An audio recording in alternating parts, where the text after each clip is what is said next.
Welcome to This Week in Hematology.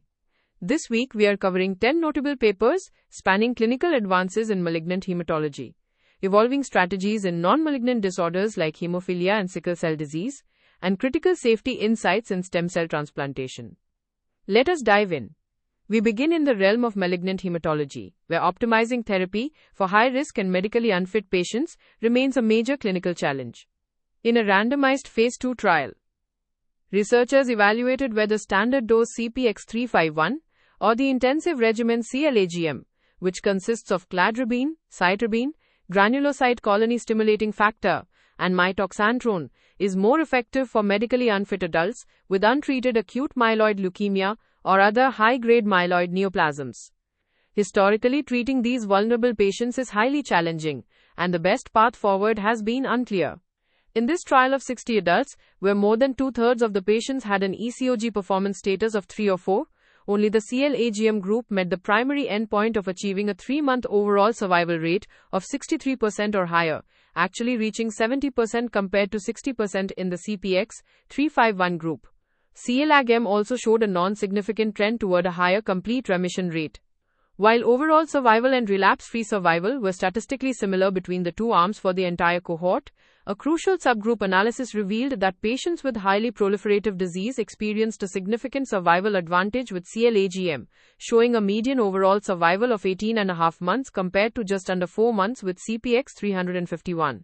This finding suggests that intensive cytarabine-based therapy still has an important role to play in unfit patients who present with proliferative disease, rather than defaulting to less intensive options.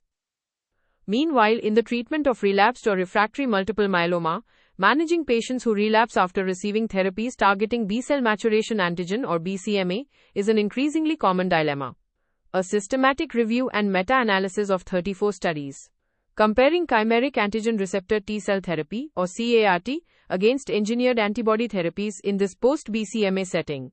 The pooled overall response rate across more than 1,200 patients was 60%, but CAR-T therapy achieved a significantly superior overall response rate of 77% compared to 52% for engineered antibodies.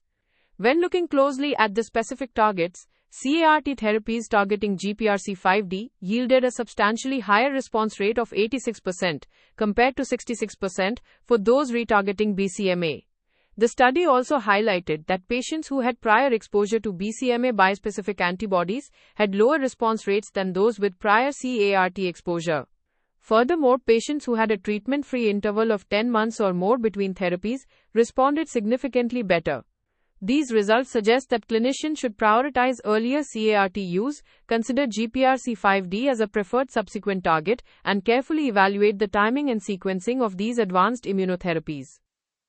Moving to lymphoma, the British Journal of Hematology published a real-world multi-center retrospective study of 100 patients with advanced-stage classical Hodgkin lymphoma treated with the BRCAD regimen, which combines brentuximab vedotin, etoposide, cyclophosphamide, doxorubicin, dacarbazine, and dexamethasone.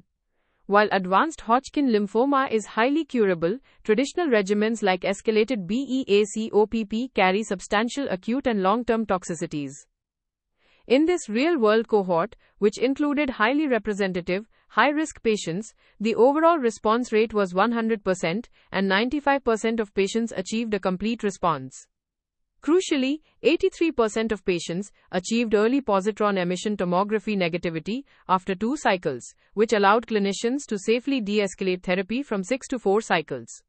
At a median follow-up of nearly 14 months, the estimated 1-year progression-free survival was 96%, and overall survival was 100%. Although severe neutropenia and febrile neutropenia were common, 95% of patients successfully completed all planned cycles, and only 4% required radiotherapy. This study strongly supports the real-world feasibility, outstanding efficacy, and favorable tolerability of BRCAD, reinforcing its role in minimizing long-term chemotherapy and radiotherapy exposure without compromising cure rates. Rounding out our malignant hematology coverage, another study in the journal Leukemia investigated triple-negative essential thrombocythemia, a subtype that lacks the classic driver mutations in JAK2, CALR, or MPL, making diagnosis and risk stratification exceptionally difficult. By analyzing 241 patients who underwent myeloid panel sequencing and confirmatory bone marrow biopsies, researchers identified pathogenic or likely pathogenic variants in approximately 1/5 of the cohort. These mutation carriers were typically older and had a higher rate of previous thrombotic events. The presence of these pathogenic variants was associated with a dramatic 12-fold increase in the risk of leukemic progression and a tripled risk of death, with specific mutations in ASXL1, CBL, EZH2, and ZRSR2 linked to worse leukemia-free survival. The study also validated the usefulness of the revised IPSET thrombosis score and the ART score for predicting arterial thrombosis risk. These findings underscore the critical clinical importance of performing comprehensive molecular profiling in triple-negative essential thrombocythemia patients to identify those with high-risk mutations who require closer surveillance and more aggressive management.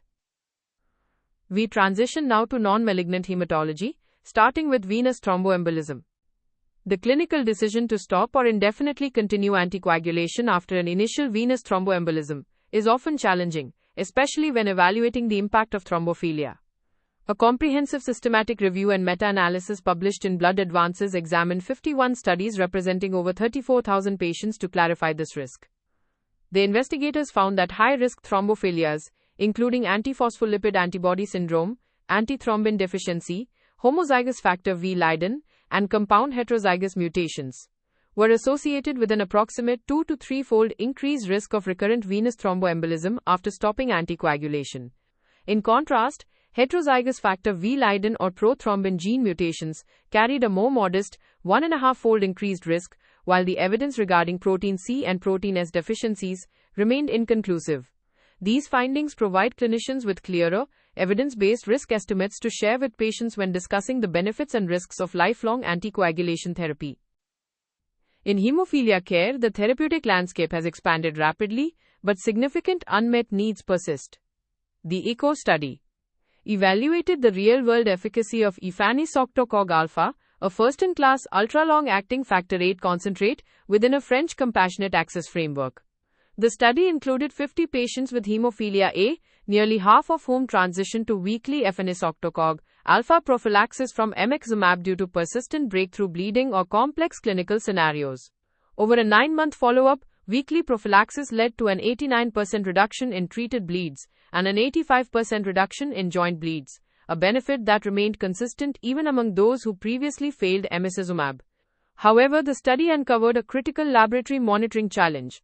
Local one-stage clotting assays significantly overestimated factor VIII levels, yielding a median of 14 international units per deciliter compared to only 7 international units per deciliter when using a centralized, drug-calibrated chromogenic substrate assay.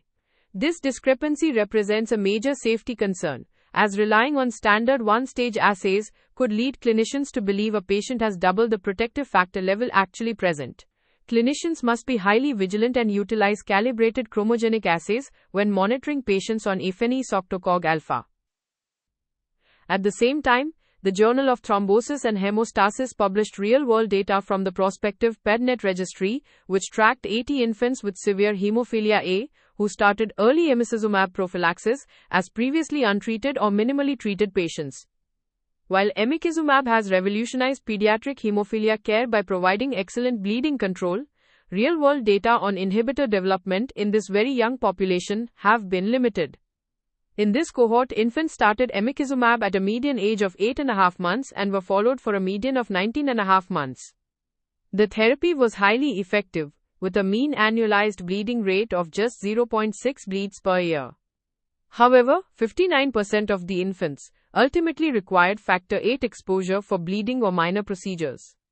Among those exposed, the cumulative incidence of factor VIII inhibitor development was 35% after a median of only 4 to 18 exposure days.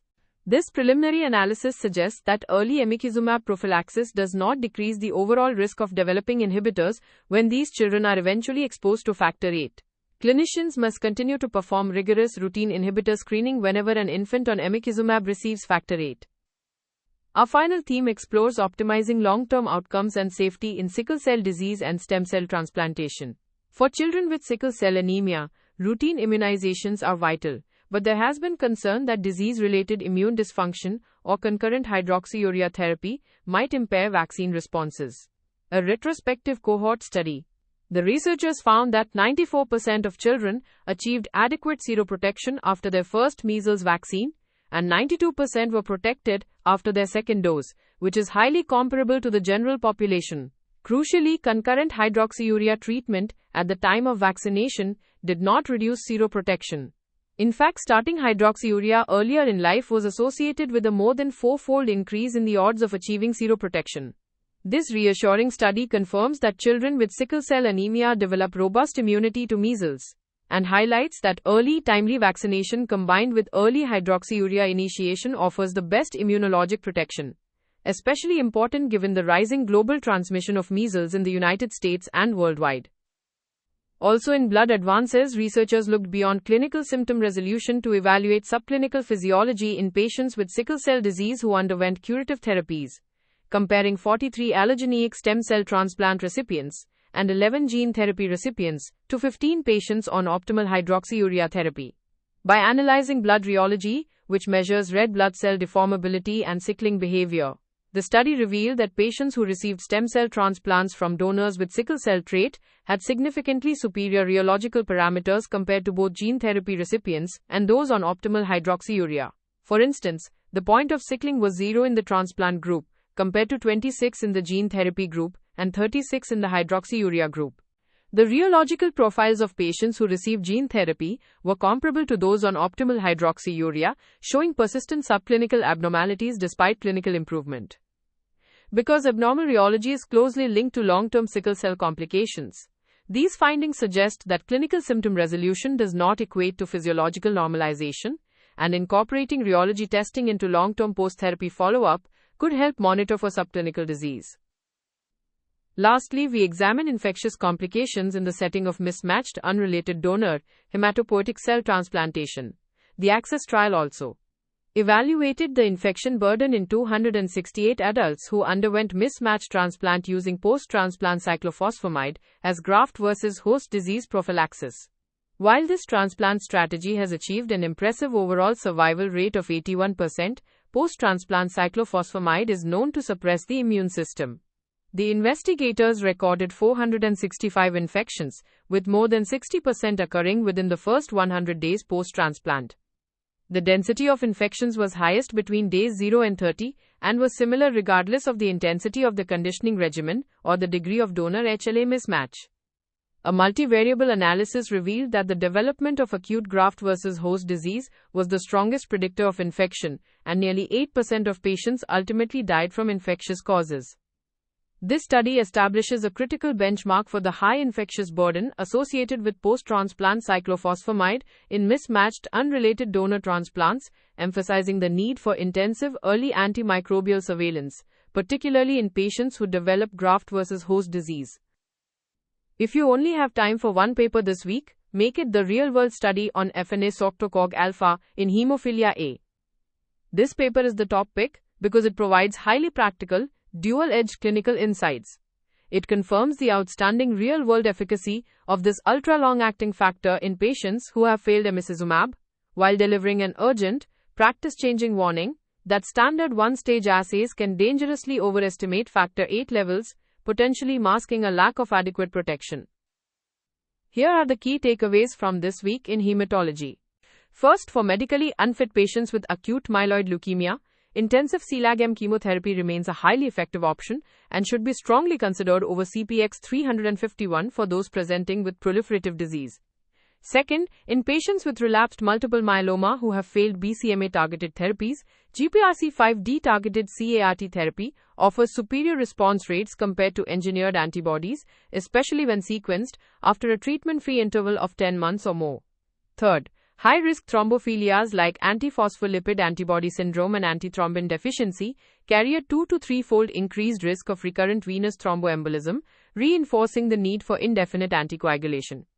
Fourth, while weekly Efanesoctocog Alfa provides excellent bleed control in severe hemophilia A, clinicians must monitor factor levels using drug-calibrated chromogenic assays, as standard one-stage assays falsely double the measured factor levels. Finally, early initiation of hydroxyurea in children with sickle cell anemia does not impair measles vaccine efficacy and is actually associated with significantly improved seroprotection. That's your roundup for this week in hematology. The full transcript and references are available on the episode page in your Audio Scholar library.